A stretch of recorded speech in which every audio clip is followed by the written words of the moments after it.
Et puis c'est le côté fasciné par le côté showman, le côté à l'américaine, le côté... moi j'aime bien ça, je suis fasciné, impressionné par les shows américains, Las Vegas, New York, le stand-up, même Sinatra, tous les grands, les crooners, tout ça, ça m'a toujours impressionné. Vous savez, par exemple, il y a quelques années, à Casa, j'avais vu un spectacle.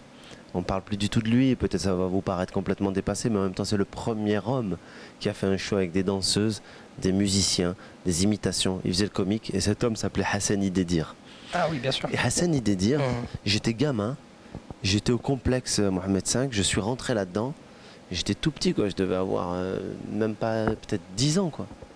Et je suis rentré, le rideau s'est ouvert, il y avait des danseuses, blondes en plus. Putain, quand t'habites au Maroc, tu vois des danseuses blondes, qu'est-ce qui se passe là? C'est la Suède. Qu'est-ce qui se passe? Avec des musiciens, lui il est arrivé, il avait un costume en paillettes, à l'ancienne, tu vois, mais classe. Tu vois. Et il m'a marqué ce mec. Et il faut citer les gens qui nous ont touchés. Et c'est pas parce qu'on est dans les médias qu'on doit dire que des noms soi-disant qui ont une énorme notoriété internationale. Bien sûr, j'ai été inspiré par des comiques français, des chanteurs américains, mais ce mec-là, il m'a fait quelque chose, quoi. Ça a provoqué chez moi un truc. Je dis waouh. Il imitait tout. Il imitait Shloh, il imitait l'Arabi, il imitait les Juifs, il imitait les Français, il faisait tout, quoi. Ce mec était fou, quoi. Qu'est-ce qu'il est devenu, tu sais pas? Non, je ne sais pas, mais je me rappelle de lui.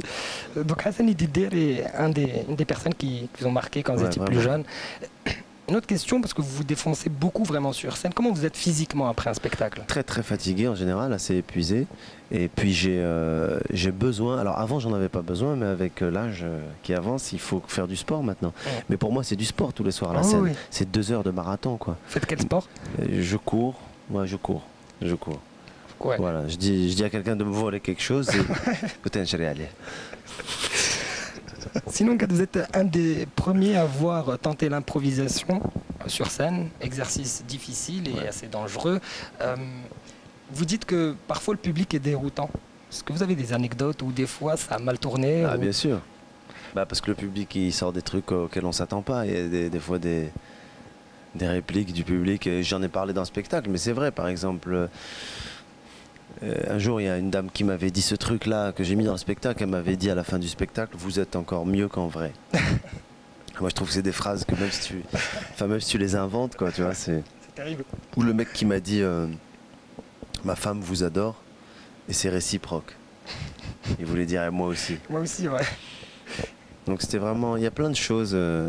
Et puis il y a des choses touchantes aussi. Au Maroc, on me dit des choses très touchantes. Du style? Du style dans la rue, quoi. Dans la rue à Casa, on me dit des choses qui m'amènent les larmes aux yeux parfois. Je sais pas, hier, avant d'aller à l'émission dans la rue, il y a une dame avec son gamin qui est venue me voir et qui m'a raconté que son gamin était malade pendant longtemps, qu'ils avaient eu des vrais soucis et qu'ils voulaient qu'une chose, c'est voir mes DVD. Et en fait, toi, tu es là, tu voyages, tu es dans ta notoriété, tu prends l'avion, et boum, on t'attrape, on te cueille avec ça. On te dit tout ce que tu fais, c'est bien beau, mais il y a la vérité, il y a ce que... Il y a les conséquences qui ne sont pas que des conséquences médiatiques ou show business, il y a des conséquences où tu as tapé quelqu'un au cœur, quoi. Et le petit gamin me raconte ça, quoi. Il a vu ton DVD, et les moments où c'était dur pour lui dans sa vie, il a vu ton DVD, ça lui a fait du bien, tu dis... Alors ça te touche et en même temps tu dis bah, c'est super, je suis utile aussi, quoi. Je suis pas que en train de... Je suis utile, je sers à quelque chose.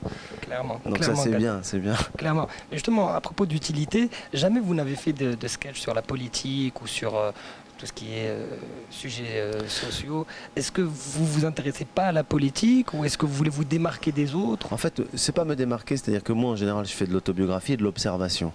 C'est-à-dire que, en fait, c'est pas que la politique m'intéresse pas, elle m'intéresse profondément et en tant que, voilà, en tant qu'humain, en tant que citoyen, que ce soit au Maroc ou en France, je suis très intéressé et il y a une grande matière comique, mais pourquoi il n'y a pas de sketch sur la politique? J'ai pas envie, c'est vite périssable la politique, tu vois. Il faut trouver vraiment un truc magique, quoi. Il y en a qui le font très bien.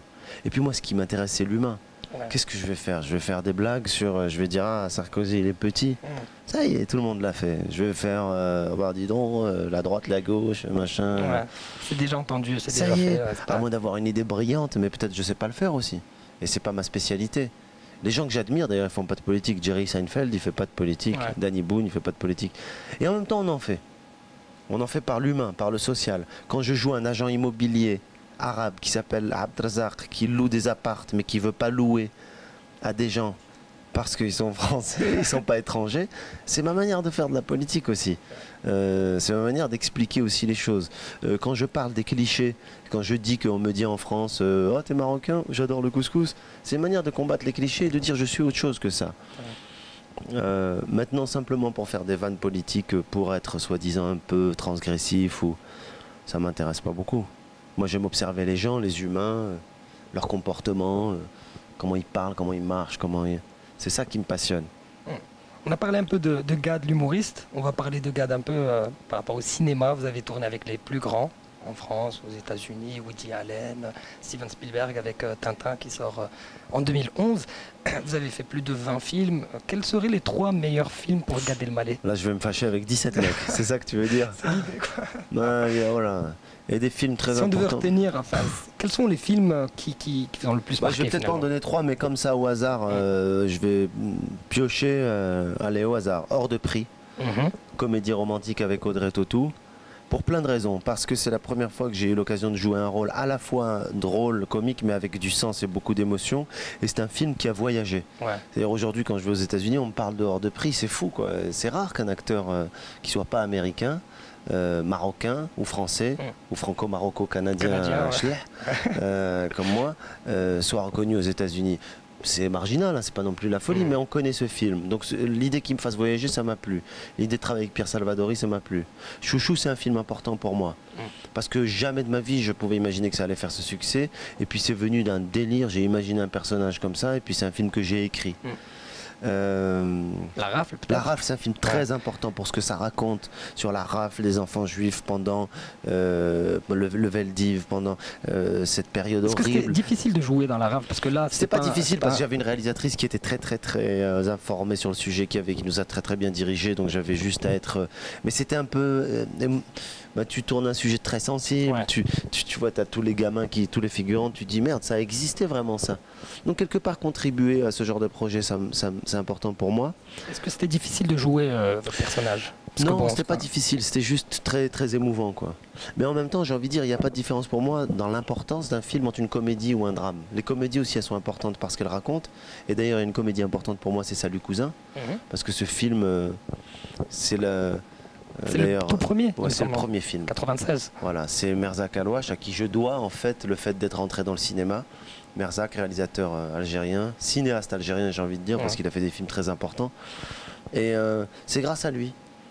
S'il n'y avait pas eu Merzak Alouache, je ne serais peut-être pas là aujourd'hui. C'est-à-dire que j'ai passé des essais, j'ai fait une improvisation, il m'a pris. J'étais rien, j'avais rien fait. J'avais un spectacle, mais j'étais inconnu. Vous pensez que vous n'aurez jamais été fait du cinéma si vous n'avez pas fait cette rencontre? Il m'a donné le premier rôle, premier film, premier rôle.